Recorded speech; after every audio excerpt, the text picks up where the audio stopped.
Okay, so another warm welcome to today's symposium. My name is Rebecca Perfect. Thank you for joining us for our panel talk today. We're going to be looking at the key aspects of the forthcoming consumer duty regulation, which will apply to all regulated firms.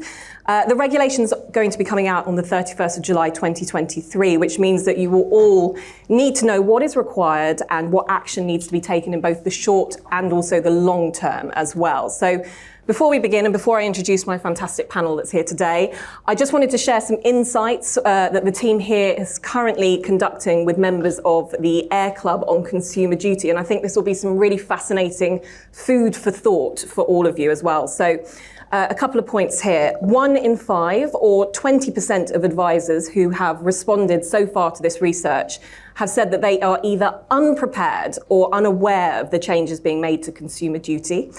1 in 4 or 25% of advisors say they will need to make moderate to significant changes to their operations and practices to meet the new requirements. And then a further 60% say they will need to make some changes, and only 1 in 10 or 9% say that they won't need to make any changes at all.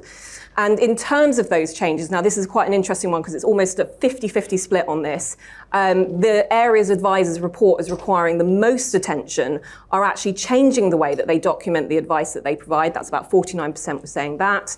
And then reviewing the customer journey and making changes as appropriate was about 45% of responses. So this is all based on around 100 responses that have come through in this research so far. The final report will be coming out in the next few weeks, so we'll obviously keep you posted on that as well. But with that in mind, I do have a fantastic panel of experts here who will help to break down this topic, demystify it all for you as well, and answer your questions eventually within this session as well. So if you do have some questions, please be prepared. We'll be going around after we've kind of broken everything down and talked through it. So let's start by our panel introduce themselves. John, do you want to start? Yeah. Hello, everyone. I'm John Somerville, Head of Financial Services at LIBF, and been kicking around for about 30 years in financial services, so various roles.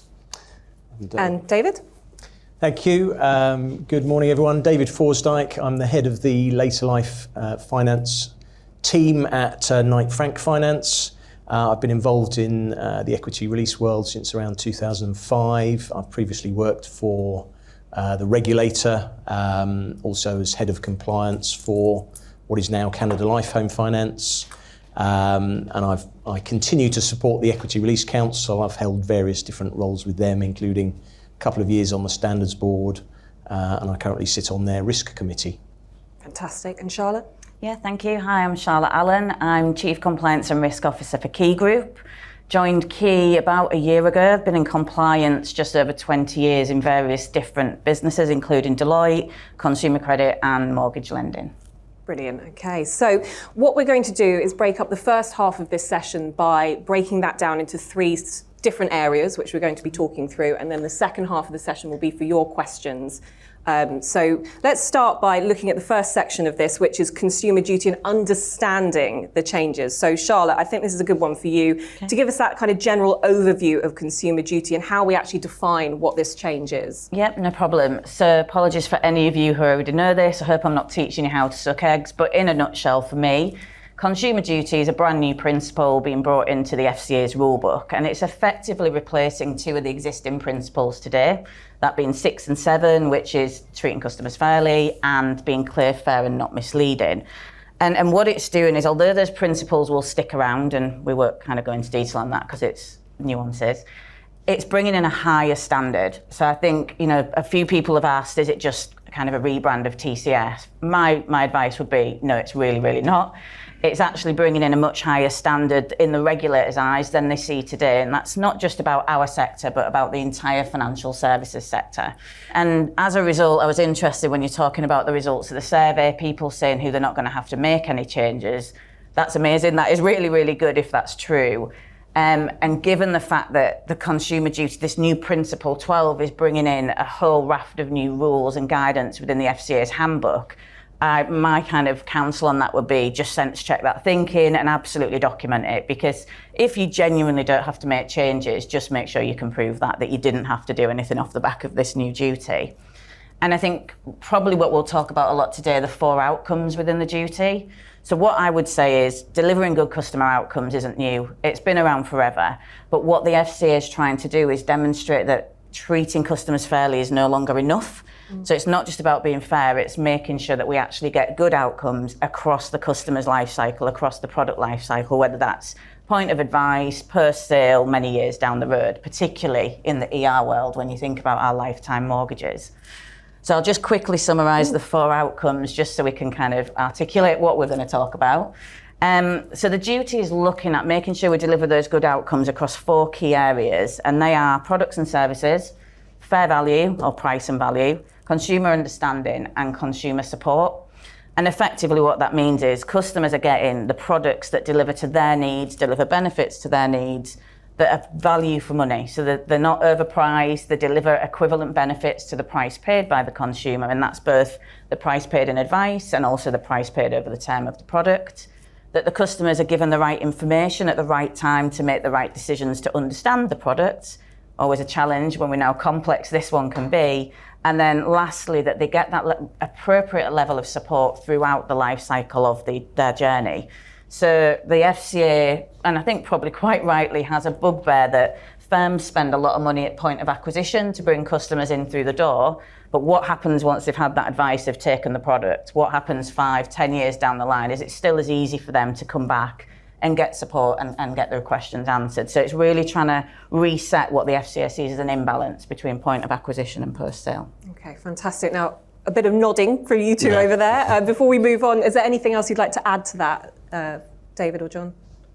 I think the only thing I would add is that the FCA have said very clearly that they want to see a higher level of consumer protection across all the retail financial markets. And I think in the equity release industry, I think we've got to bear in mind that we are already operating to a higher level of consumer protection. If you think about the way that regulation has approached equity release, and then you think about the gold plating that the Equity Release Council give us, we are already in a very strong position. So I like to think that in terms of the equity release industry meeting the needs of Consumer Duty, we're already quite a long way there. So hopefully that means it's not as scary as perhaps some other markets might find it.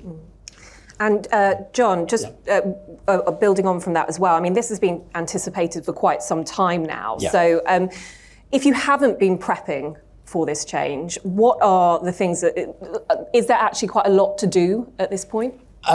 It depends. I mean, the research is quite eye-opening, actually, from what you've said there, because I think it depends on your point of view as well. So, for instance, where you've been where that research bears out, some firms have said there's not a lot to do, or we're pretty much there or thereabouts. Actually, that's fine if you can prove it. And I don't think that everybody's in that position where they possibly can prove it. And also, have they really done a root and branch review of their own businesses? And this is a really perfect time to do that. The consultations for this started in 2018. So, I mean, as you said, it's not a surprise, and it shouldn't be a surprise. So, for those that have said they've got, with a month to go to lay out their stall as to what their plans are, at the end of this month, they need to lay out that for the FCA. To say that they're not prepared at all with so much notice is surprising, eyebrow raising, I would suggest at this stage. There are banners, it's in the press every day, and when they released the policy a couple of months ago, you had to work hard not to see an email on it. I mean, it was everywhere really, wasn't it? And so we have a duty of care to customers to make sure we get up to date with those regulations. I think that's the first and foremost part of it. But I don't think it's a dad's army situation where we don't panic, Mr. Mannering. I think we've got most firms have got a solid basis from the existing regulation to then spring forward, but it is a considerable step forward from treating customers fairly. But retrospectively, I was involved in treating customers fairly and putting that policy in place at a very large network, Intrinsic Financial Services, back in the day when it came out. And once it was in place, I mean, advisors adapted to it very, very quickly indeed. And I don't think this is any different, but I think it's recognising where you are today, what you need to do to get to those higher standards. And actually, the vast majority, as David's quite rightly said, are already in a very strong position. We just need to go about proving that and making sure that it's documented within our policies and processes. So there's still work to do, but there's a good amount of time to do it in. I think that's the real key to this, isn't it?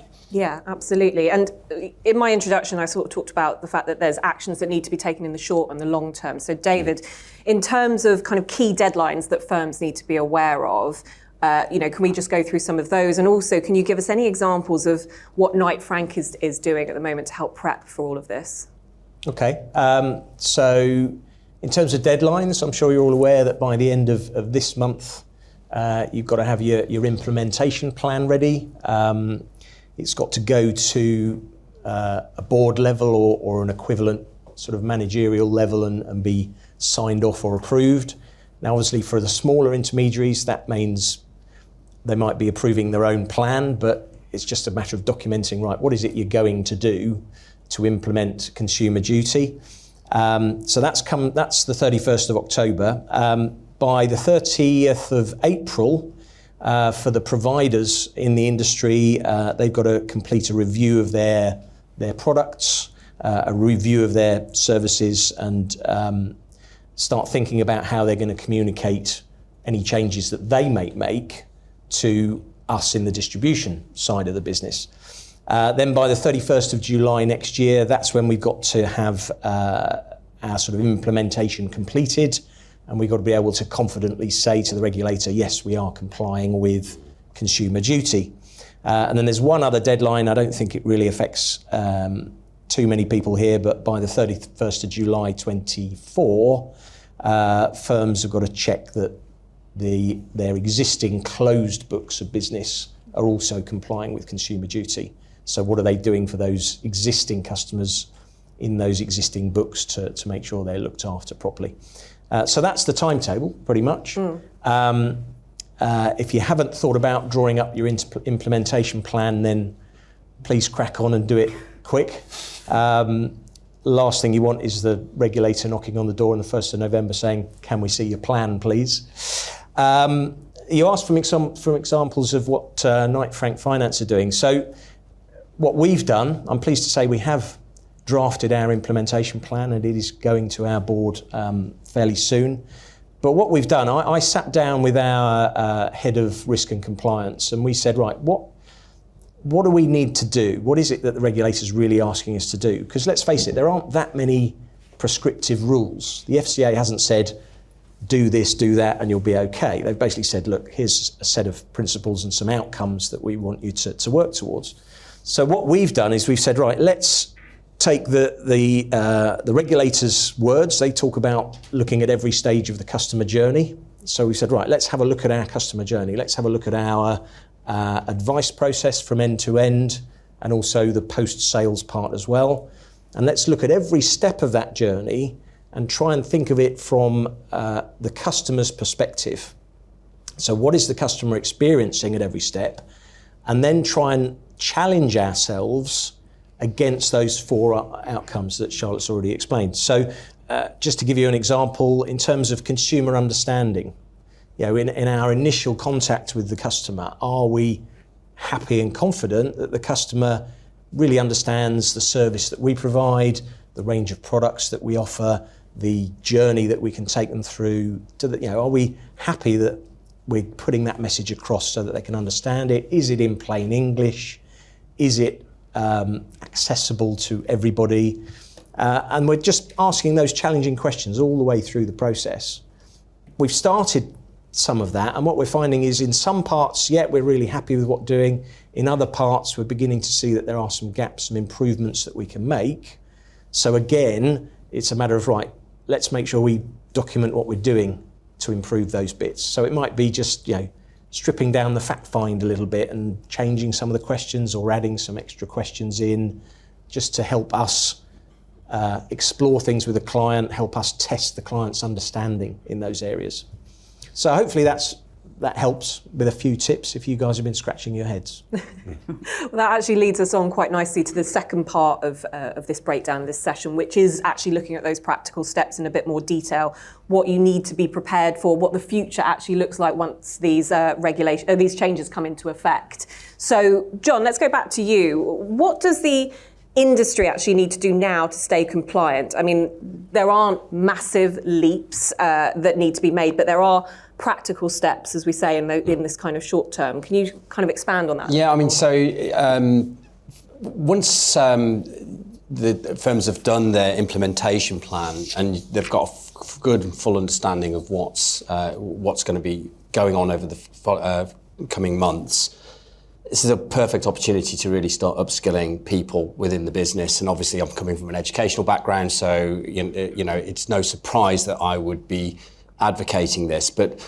parts of the consumer duty really relate to the whole financial ambitions of your clients, your customers. So it's not just relating to equity release, but what happens outside of that side. Stuart talks very plainly about the silos that we all sit in within equity release and financial advice and mortgage advice and what have you, and how do they all meet?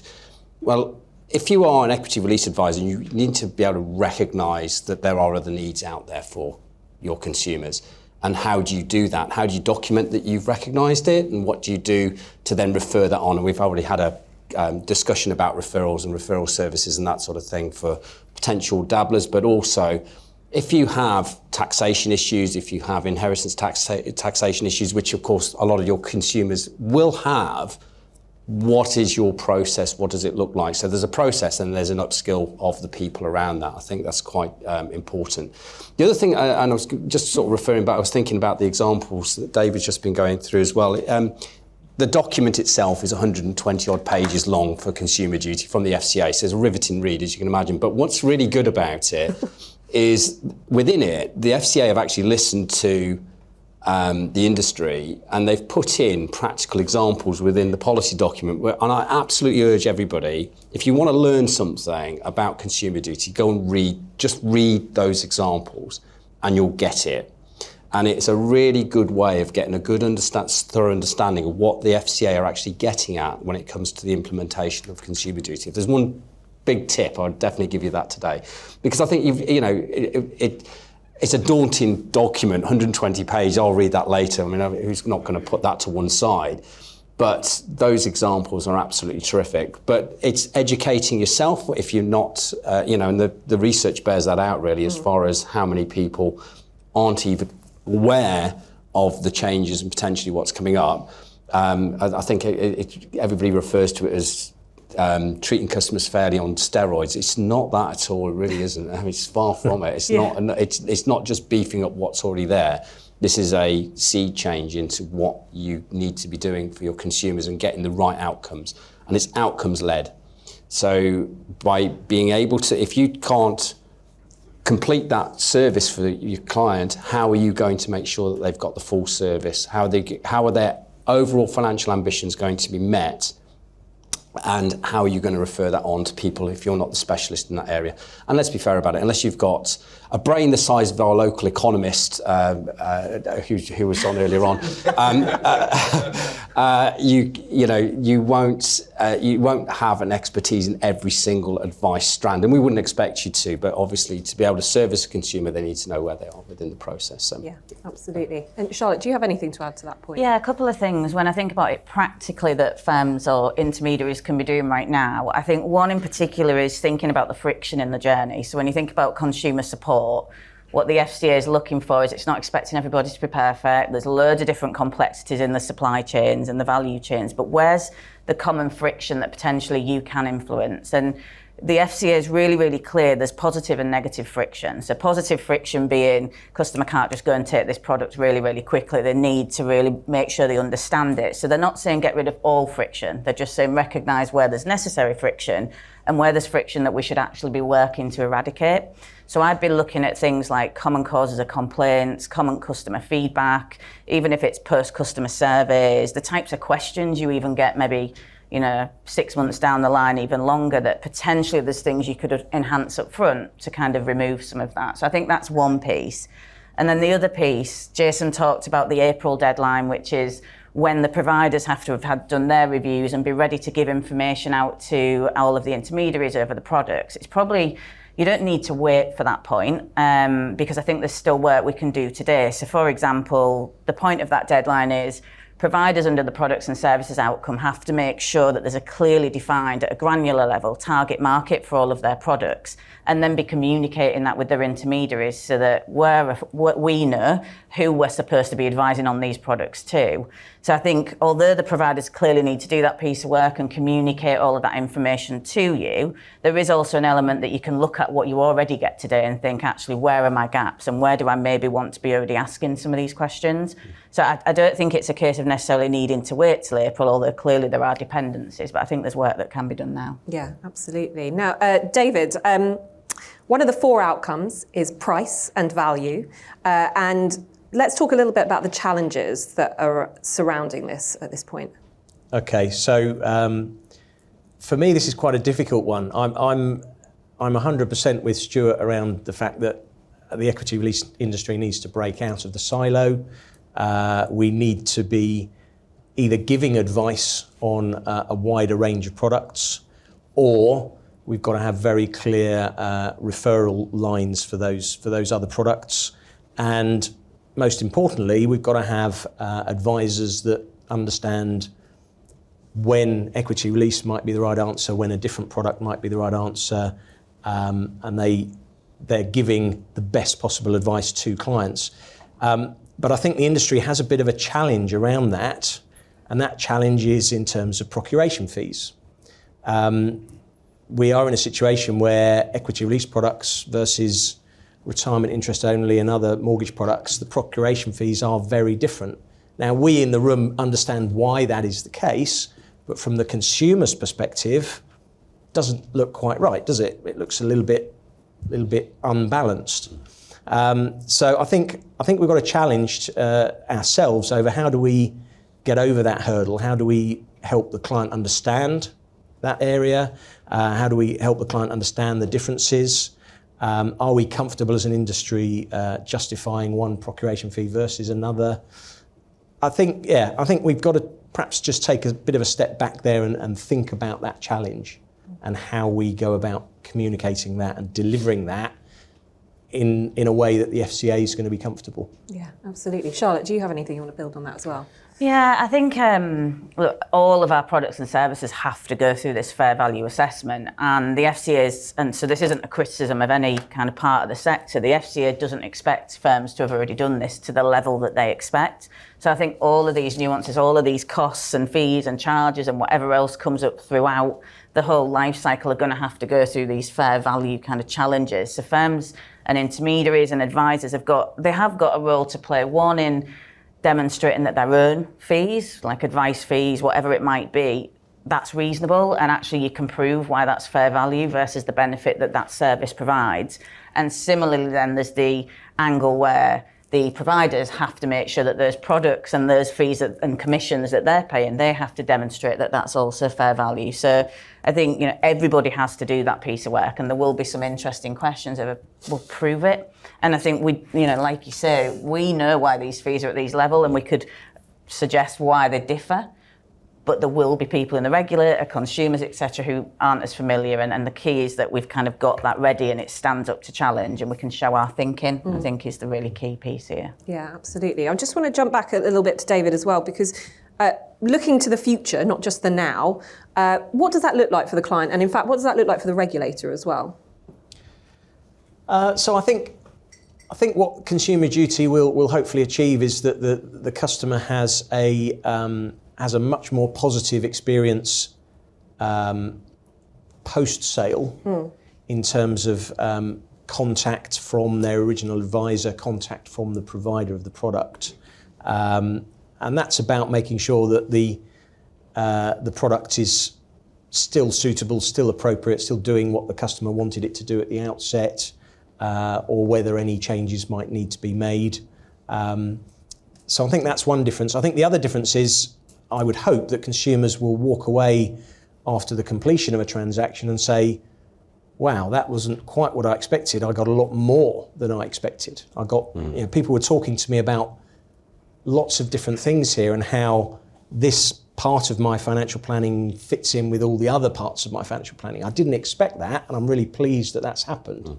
So that's what I'm hoping that the consumer outcome will be. I think what the regulator is expecting to see is, and this is going to sound slightly corny, but I think they're just hoping to have happy consumers, consumers that are much more comfortable with the process and the transaction that they go through, that they're not being sold a product, that they're being genuinely advised and looked after. That's what the regulator is looking for. Mm-hmm. Yeah, and also that they understand as well. Yeah, that's a big thing. So as we kind of close off this sort of practical steps element of this, John, let's go to you just with this final point.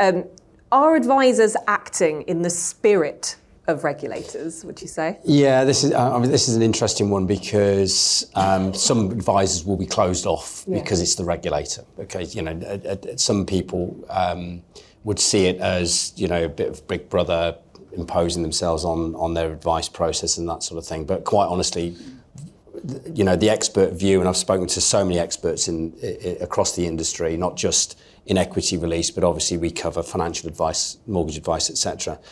Everybody embraces this, even the non-regulated side of lending. It's just so needed within the industry, first and foremost. So I've seen far bigger acceptance of what is required for this in the first place. So I'd really say is just encourage you to welcome it, because what we're trying to do and what the industry is trying to do is to raise those standards in the first place. Equity release I've seen for a number of years being the pinnacle of that, because we've kind of had something to prove in this industry for a long time after bad press of previous years. And we've got ourselves to that point now where we're doing such a grand job that actually it's just making sure that people can recognise that and prove, by proving those processes, by getting those things out there. I was thinking, as you say, just closing this bit off, my time at Nationwide Building Society, one of the things that Nationwide did a long time ago was they revamped all their branches. So they built a branch in a warehouse. Okay, so they actually physically built a branch in a warehouse. And just to see what it looked like, see what the customer interaction would look like and that sort of thing. And they literally played customers through as an example of how that works, that doesn't work. This, it's easy for people to transact, that sort of thing. And then at the end of it, they built a little film set kind of thing of a house behind it to see what documentation they received at home and whether they understood that documentation and that sort of thing.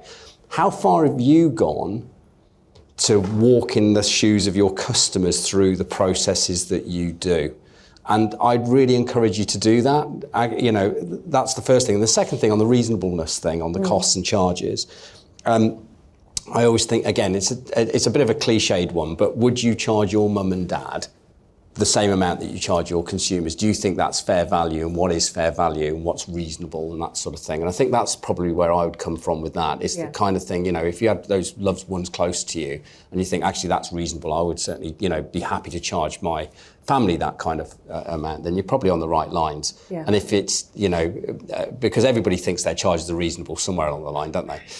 But, it's the truth. The most expensive player in the marketplace at the moment thinks that their charges are reasonable. Yeah. And they've come out in the press and said their charges are reasonable. I'm not going to name them. But many people would disagree with that. But that's, overtly what they believe, and that's their CEO saying that. So, I think that's a good point. Sorry, just to add on that one. I think if you're saying your prices are more expensive because you deliver a better service, be able to prove that you deliver a better service for that. Yeah, for sure. And I love the fact that Nationwide are doing a bit of method acting there. It's amazing. It was incredible to watch, actually. Yeah. And so it kind of put me in mind of, actually, if you did that for your business and you ran that process right the way through and you sat at home and then received the multitude of paperwork that we send them, but at that point, they haven't got, they're not talking to you. They've just literally received all the envelopes of paperwork. It's a daunting prospect for a lot of consumers. Is it the right stuff that you're doing? Should you be hand-holding them through those processes, that sort of thing? It's little things like that that actually will turn the tide when it comes to consumer understanding, I think. Yeah, for sure. And that's exactly where we're moving on to now, because obviously consumer understanding is another one of the 4 outcomes that the FCA are looking at. David, what else can we do to make these kind of products and services easier for consumers to understand? So another one of the challenges, I think, quite often the the default answer, if the FCA starts talking about consumer understanding, quite often we all run to the easy answer, which is to put everything down in writing. Am I giving the client enough information in writing? And I think we've got to resist that temptation. Let's please not have a 40-page suitability report. Let's try and keep that really short and personalised to the client. Let's not try and burden them with huge introductory documents that explain every little nuance of everything that the business does. So I think there is a risk that we might kind of default to that, and I would encourage people to try and avoid that. And instead, think about in the customer journey, what can you do to check your consumers' understanding? Are your clients able to replay back to you, for example, what both the pros and cons of a product might be? Have we got questions within the fact-finding process that perhaps challenge some of the client's own assumptions? I think, especially in our industry, we have a responsibility to try and take the client 5 years, 10 years, 15 years into the future, and just have those checks with them to say, right, if we do this today, what is it going to look like in 10 years' time? Is it still going to be comfortable? Is it still going to be delivering what you need? Are you still going to have sufficient income? What is your life likely to look like? What other risks might come along? Healthy 70-year-old might have care needs in the future, for example, that they haven't thought about because at that point they're still indestructible. So it's about taking them on that journey and actually being a little bit more challenging, I think, in what we ask our clients and what we then check with them in terms of their understanding. Yeah, and John, actually, you obviously come from an educational kind of stance on all of this. Let's look at some of the barriers that consumers face and also those knowledge gaps. How are we going to kind of plug those gaps in a way? Yeah, so I think there's a lot of advisors out there that some of the technical aspects of what they explain to consumers, you've got to remember everybody in this room is well educated. You know, you've been through the exams, you've been through, well, Jason, of course, you know. The vast, and some, you know, as I say, Les is, you know, particularly well educated, as we've all seen today. And so I basically think that everybody in this room knows their stuff, okay? It's how you get that across to your consumer and the language that you use. The famous quote from Einstein is, if you can't explain it well enough, then you don't necessarily understand it yourself. And so think about the language that you're using with consumers. And actually, you can do an awful lot by going back and revisiting some of the things that you've learned in the past, doing some CPD and that sort of thing, which I think makes an awful lot of difference in this realm. How are you proving that you keep yourself up to date? Obviously, you know, there are some excellent CPD programs out there, which of course Stuart will highly recommend for you. And so, you know, it's really important to keep yourself up to date. Make sure that you're using language that gets things across really clearly to customers. And how do you then check that understanding? And so I've seen some terrible examples in the past, not in this industry, but various others where, you know, it's kind of, right, here's a list of things. Can you just check to say I've explained that to you? Thank you. And that happens today when you look at car finance as an example. Anybody who's taken out a lease agreement recently, it's appalling. That process is a disgrace. And yet it's the second largest purchase people tend to make. And that financing agreement is the most appalling thing that anybody, because all they say is, look, I know I've got to read this to you. I do apologise, it's a load of rubbish, but I've got to show you. Well, actually, this is for your protection. It's awful. And, you know, and we need to be mindful that the industry is tarred with the lowest common denominator. So we need to make sure that we're acting really at the highest standards when it comes to explaining all of this. And it's not an apology, it's for their protection. And we need to make sure that they understand what it is that we're getting across to them. So hopefully that's sort of gives you an idea. Absolutely. And Yeah. I think upping the font size would also be quite Oh, wouldn't that help? Oh, good grief. Oh, look, just read this on the screen. I'm looking for your reading glasses. I mean, yeah, absolutely. Charlotte, let's just expand a little bit on the best way that advisors can document and can demonstrate kind of that they are doing things in the right way. I think that last point's really, really important, because one of the bits in the duty is talking about consumers' bias. And that example of car finance would be something that would fall foul of the duty, because when we talk about bias, it's understanding what consumers actually, the FCA has a view that maybe these biases are exploited. I would say that is an example of it being exploited. So if you know consumers don't read things, you need to actually be drawing their attention to those specific points. And even if it's, even things like, obviously, if the appointment is recorded, that's a great way of evidencing it in addition to any documentation you keep. But even just scribbled notes on papers, highlighting things, getting it initialed, that's great, but make sure it's not just that tick box, because I think that's one of the big problems. And I think from another side, on a bias perspective, the bias that our consumers have is that they want that money. Particularly at the moment, it's moving away from discretionary into needs-based borrowing. They want that money, so I agree. Can we just get to the point where I sign and I get it? And as advisors, there's therefore a role to really check that understanding and go back over things and not gloss over it to try and just skip to the end. And that's where I think you'll go a long way to demonstrating that you're really covering this from a consumer duty perspective, which arguably should happen today anyway, which is why I think the understanding one isn't the biggest change that's coming through the duty, but it's a really, really important one because from the FCA's perspective, a lot of this exists today. Yeah, brilliant. Well, listen, thank you very much, ladies and gents, for that. Now it's open to you guys on the floor. We've got some people with some microphones that are going to be coming around. So yeah, please do put your hand up. Very, very keen, sir. And so we'll hand over to you first. And yeah, what's your question? Just jumping in on the fees point and the point you made, John, about charging your family, charging your mum and dad. Surely that can't be the way the regulator's looking at it. I advise in mainstream mortgages. I've just done my brother's mortgage. I didn't charge them. David, if you didn't charge your mum and dad, I'm sure you wouldn't.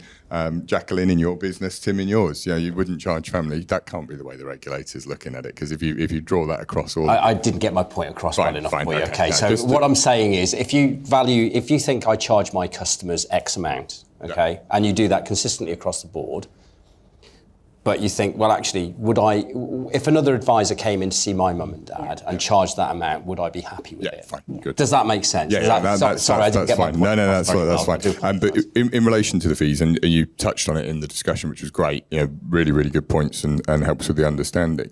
Do you see, on the whole, whether it be the procuration fees in equity release or whether it also be the fees that advisors charge, do you see these having to come down as a result of consumer duty? I don't think they need to come down. I think we've just got to be a lot better at explaining it and making sure that, first of all, we're comfortable with why things are the way they are, and then getting that across to our consumers, making sure that the client walks away understanding, okay, if I do one of those, it looks like this. If I do one of those, it looks different, and I understand the reasons for that. And we don't want that to be an obstacle, either for us or for the client. We just want them to have a clear understanding of it and why it's that way.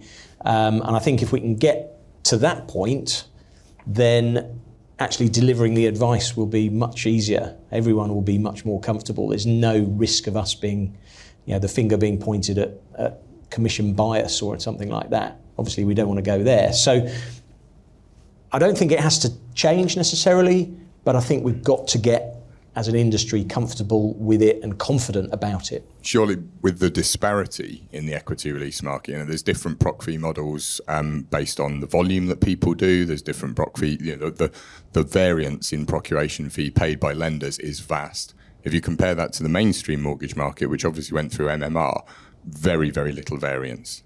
So I totally understand your point. You articulate it to the customer, but surely the sheer breadth of variance means that something has to change. I would say on that, you could well be right. But what will be absolutely critical is that anyone paying those proc fees, they've actually done those calculations, and even in comparison to mainstream mortgage. And so we all know there's a difference there. Can we demonstrate why? And how does that add up over time? If a mortgage is coming back for renewal after a set, 2, 3, 4 years, and there's another commission paid there or another fee paid there, versus a lifetime mortgage where, in theory, shouldn't be coming back for renewal because you're taking it out for lifetime. And so there may be things that, a lot of advice fees are transactional, it's upfront, we don't then get in contact again. The Consumer Duty saying, is that really fair? That customer's come in, they've paid a lot of money for that product. What happens 1, 2, 3, 4 onwards, years down? Should you be doing more? So there will be crunching the numbers is absolutely going to be required, and that I don't think you can get away from. You will have to compare it to mainstream mortgage to show, can you justify it, and if you can't, what you can do. And just one final point on that. If you look at the financial advice world when it comes to ongoing fees and charges, that's been constantly questioned since RDR. It hasn't, what is the client actually paying for? And I think Consumer Duty will straighten that out a lot more, because you've got to justify what it is the client is getting on a regular basis. So, what am I actually paying for? And so when it comes to the amount that's being charged, it might be a little, in a high street, there may be several different advisors and each one's charging different amounts, but actually it could be more, but the FCA are there to encourage competition.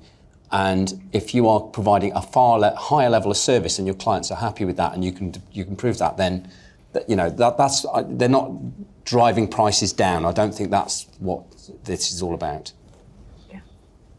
What I want to talk about was we all have to be involved in the further advice process, treating it as if it's a whole new process and new loan. One of the things we've always been concerned about is when people take drawdowns. Now, we're talking about vulnerability, which we're going to touch later on, and now the customer duty. Do you not think it's about time that the lenders work more closely with the advisors on drawdowns, so there's no duress or other areas which could cause issues later on? Shall I go first? Yes, please. So I think that's a brilliant question, Richard, and I think during the implementation of Consumer Duty, I would be absolutely staggered if providers didn't come to the advisor market and say, we need to make some changes around drawdown. I think it's very likely to form part of their implementation plans. So I, for one, I'm looking forward to that conversation. Because yes, there needs to be better communication between us and the providers. There needs to be some touch points with the client when they're making those kind of decisions. Just to give you an example that might kind of lead to some of these changes, when I was with Canada Life, we introduced certain triggers when the customer came to us requesting a drawdown. We introduced certain triggers, certain kind of red flags, you might call them, that said, oh, hang on a minute, this looks a little bit out of the ordinary. Perhaps we should be referring this client back to their advisor just to make sure that everything is as it should be. So maybe we'll see the industry introducing more of that. I certainly hope so. Yeah, I would agree with that. I think there's that, and we do something similar, there's that referral process back if something doesn't add up versus what you originally thought the drawdown was going to be used for. So I think that's one, is the level of information the providers have so that then they can compare it back.